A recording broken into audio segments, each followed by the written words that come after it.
Hola amiguitos, bienvenidos y bienvenidas al segundo capítulo de MySQL Workbench. Como se pudieron dar cuenta en el video anterior, hicimos la instalación tanto del motor de MySQL como también de la interfaz gráfica MySQL Workbench. Para abrir nuestro software instalado nos vamos a ir aquí a MySQL Workbench, la versión 8.0, que es la que hay actualmente, y a continuación se pueden dar cuenta que está la interfaz de inicio. Antes de continuar, también les tengo que recordar que cuando ustedes configuran esta conexión, ustedes lo hacen durante la instalación, ¿sí? Entonces deben tener en cuenta que el usuario y la contraseña que les son solicitados al momento de la configuración deben tenerlo muy presente siempre. Vamos a dar clic sobre la instancia local y nos vamos a enfocar en explicar en esta clase todas las herramientas que tiene MySQL Workbench, o por lo menos las más importantes. Primero que todo nos vamos a ir aquí a la parte derecha de MySQL Workbench, donde vamos a explicar cómo funcionan estos tres iconos que están aquí. Hay uno que está en color gris y los otros dos están en color azul. Los que están en color azul son los que están activos y el que está en color gris es el que está inactivo. Para que tengamos claro cómo funcionan las barras de ayuda de MySQL Workbench, vamos a dar clic sobre una de ellas y como se pueden dar cuenta, aquí esa barra de navegación ha desaparecido, ¿sí? Entonces vamos a volverla a activar. Aquí, por ejemplo, está la barra de output o la barra de resultados. Si la inhabilitamos, no va a estar. Y por último, la barra de la derecha que está inactiva es una barra de ayuda. Esta nos va a servir si tenemos alguna duda de cómo funciona alguna de las propiedades de SQL. Entonces, si ustedes van aquí a la barra de búsqueda, ustedes se van a dar cuenta que trae todas las propiedades y prácticamente para qué funcionan los elementos más importantes de SQL. Si voy a dar clic sobre el select, me va a indicar cuál es la sintaxis, cómo funciona dentro de una base de datos, y hay que aclarar que esta información está toda en inglés, ¿vale? Entonces esta barra por lo general no es muy usada, por lo menos a manera personal, entonces la voy a inhabilitar, pero es bastante útil si necesitas saber cosas muy técnicas acerca de SQL. Nos vamos a ir aquí a la parte izquierda. Aquí tenemos nuestra barra principal y me voy a enfocar de aquí en adelante en los cuatro espacios principales de MySQL Workbench, que sería el navegador, el SQL File, la barra de información y la barra de salida o la barra de output. Entonces, en la primera medida, para la barra de esquemas, aquí es donde vamos a gestionar todas nuestras bases de datos. Las bases de datos que vamos a crear con sus respectivas tablas, sus esquemas, sus procedimientos almacenados, sus funciones, todo eso lo vamos a ver desde aquí, desde este panel. Ahora bien, este panel de navegación tiene dos pestañas. Uno es el de administración y el otro es el de esquemas. En administración, cuando damos clic aquí, nosotros podemos darnos cuenta del estado del servidor, las conexiones por cliente, los usuarios y los privilegios que tienen dichas tablas o dichas bases de datos. Aquí también tenemos el estatus y las variables del sistema, los datos a exportar y los datos para importar o para restaurar. ¿Listo? Entonces, estas herramientas aquí, como la de instancia, y también aquí hay herramientas muy poderosas como los dashboards, los reportes personalizados y la configuración de los esquemas. Esta barra de administración también es muy importante y la vamos a usar durante este curso. Pasamos al entorno de los scripts. Aquí en esta zona es donde nosotros vamos a escribir todo el código, donde vamos a ingresar nuestras consultas, y hay que tener en cuenta para qué sirve cada uno de estos botones. En este caso, el primer icono sería para abrir la carpeta donde tenemos nuestros scripts, nuestras consultas. El segundo sería para guardar. Este rayo que está aquí sirve para ejecutar nuestras consultas, y este segundo rayito de aquí sirve para las consultas que tengamos seleccionadas únicamente. Cuando hacemos clic sobre este icono es bastante útil porque nos va a dar una ejecución junto con una explicación. Entonces nos va a dar el paso a paso del flujo de la ejecución que tiene sobre ese script. Este es para detener alguna ejecución que tal vez no era necesaria o queramos detenerla. Este botón que está activo es bastante importante porque este es el botón del autocommit. El commit, que se vendría escribiendo así, este commit lo que hace es confirmar cualquier ejecución que hagamos. Entonces, un ejemplo, si yo tenía que borrar un registro de una base de datos que vendría siendo una sola línea, pero por error termino borrando toda la tabla, toda la información de esa tabla tabla o incluso termino borrando toda la base de datos, si este botón está activo ya no lo podría deshacer. A no ser que tenga un backup, hay una manera de que nosotros podamos reversar esas ejecuciones simplemente inhabilitando este botón. Si se dan cuenta, estos dos botones se han habilitado. Si cometemos un error, este botón funciona para deshacer los cambios que hicimos en la base de datos. En SQL se llama rollback. Es prácticamente como un control Z en cualquier otro editor de código, pero en SQL solamente aplica cuando hacemos el rollback con esta función de que tiene este botón. Y el botón que tiene la palomita o el check es para hacer esta confirmación. Entonces, en vez de escribir este código, este botón reemplaza la función que hace este commit, que es confirmar lo que acabamos de realizar dentro de la base de datos. Acá también hay una opción bastante interesante que es el límite de líneas que tenemos por hoja de SQL. Entonces aquí tenemos un límite de 1000 líneas predeterminado, lo vamos a dejar así. Aquí vamos a tener acceso a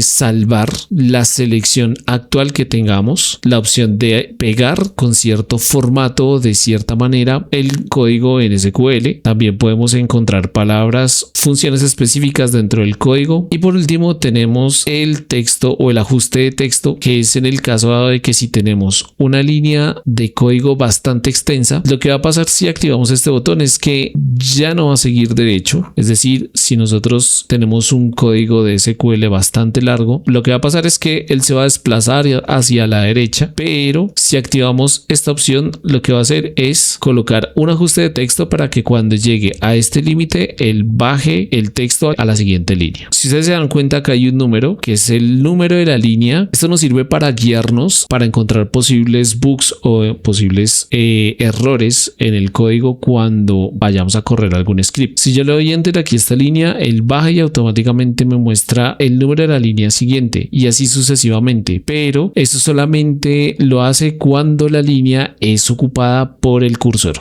Aquí en el apartado de información aún no hay objetos seleccionados porque no tenemos bases de datos creadas, pero también vamos a encontrar bastante información aquí cuando las empecemos a crear y veremos su explicación mucho más adelante. Y por último, en la sección del output o la sección de salida, aquí nos vamos a encontrar con todos los registros y todo lo que el código va a realizar. Entonces, un ejemplo, si yo ejecuto este commit, lo que va a pasar es que él me va a mostrar en la salida, primero, cuál es el número del registro. Segundo, cuál es el tiempo o en qué momento se hizo la ejecución, que en este caso es la hora local que tú tengas, y el nombre de la acción. En este caso, la acción es un commit o es una confirmación. Para el caso de los mensajes, nos va a explicar o nos va a indicar cuántas líneas fueron afectadas y por último, cuál fue la duración de esa ejecución. En este caso, no tuvo ni siquiera, tuvo 1 milisegundo de duración porque fue prácticamente instantáneo.